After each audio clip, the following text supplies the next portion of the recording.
All right, Steve, do stay on with us. We're also now being joined by Reza Khanzadeh from Washington, D.C., a U.S. political analyst and West Asia analyst. Thank you so much for joining us on the show. Of course, the results are in front of us. It's a win for Donald Trump. Now, you are a West Asia analyst as well. West Asia has been going through a very volatile period. Trump has said that once he is president, which he is now, he will end all wars. What's your assessment of that? What does a Trump presidency look like in the years ahead?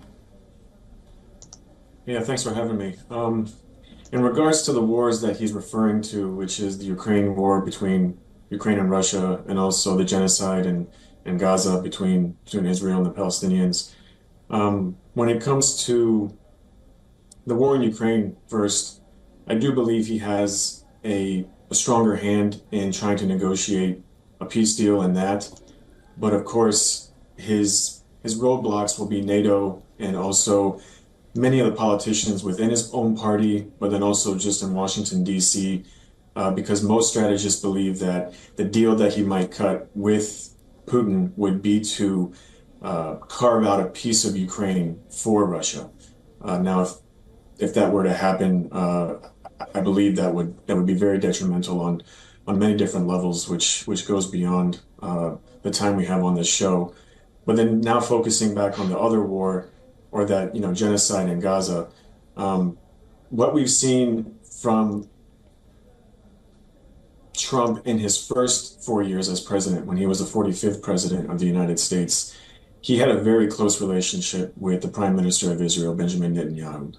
And there was a long list of things he did for the Prime Minister that essentially gave Israel unlimited access and unlimited abilities to do essentially whatever they wanted, particularly in the West Bank. And now that he's a president again, and we know he can't run for a second term because this is his final term in office, he might actually give Israel and Benjamin Netanyahu even more freedom to do whatever they want, which seems catastrophic considering what President Joe Biden has essentially allowed Israel to do up to this point, which is a mass atrocity and genocide. So it seems like, from what we know historically from Trump, things are not going to be any better at all for the Palestinians. It's going to look like it's going to get worse. Now, of course, he says he wants to end wars and he wants to, win the Nobel Peace Prize, and he wants to be the hero for all the people in the Middle East.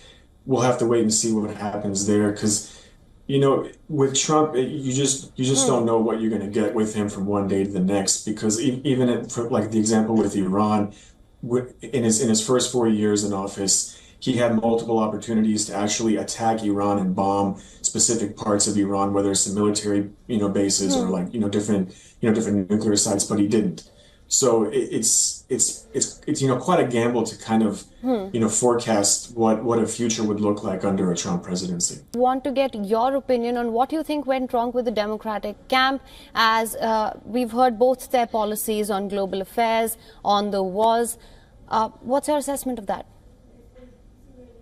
Yeah, there's a lot to unpack there, which unfortunately we don't have enough time. But I think the short answer goes back to President Obama's one of his advisors. I think his name is David Axelrod. He said it's the economy, stupid, and that's essentially what it came down to.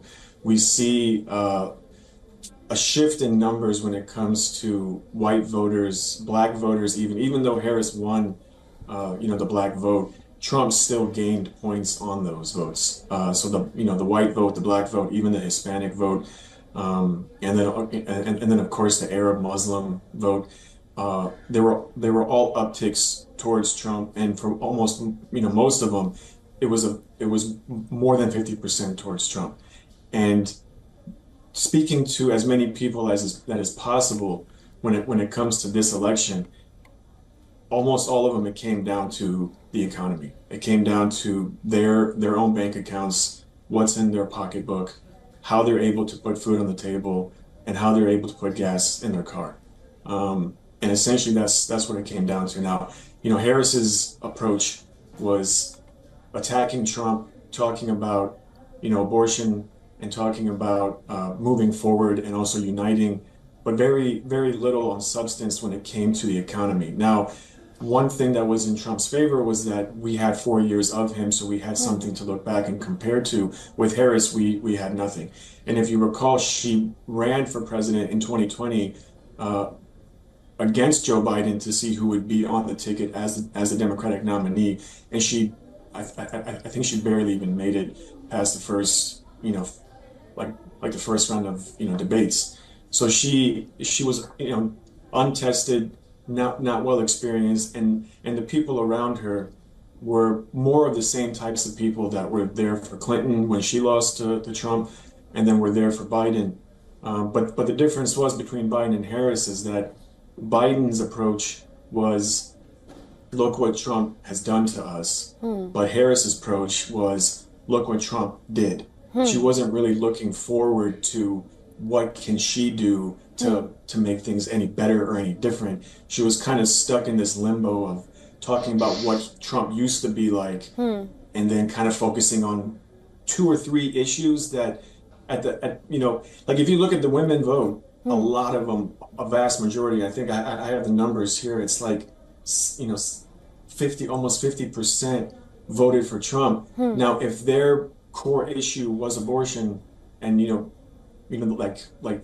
pro-choice, why did they still vote for Trump? I think that goes back again towards just like the basic needs of like ordinary average person, which is money, having enough money in their bank account to feed their children, to pay their mortgage, pay their rent.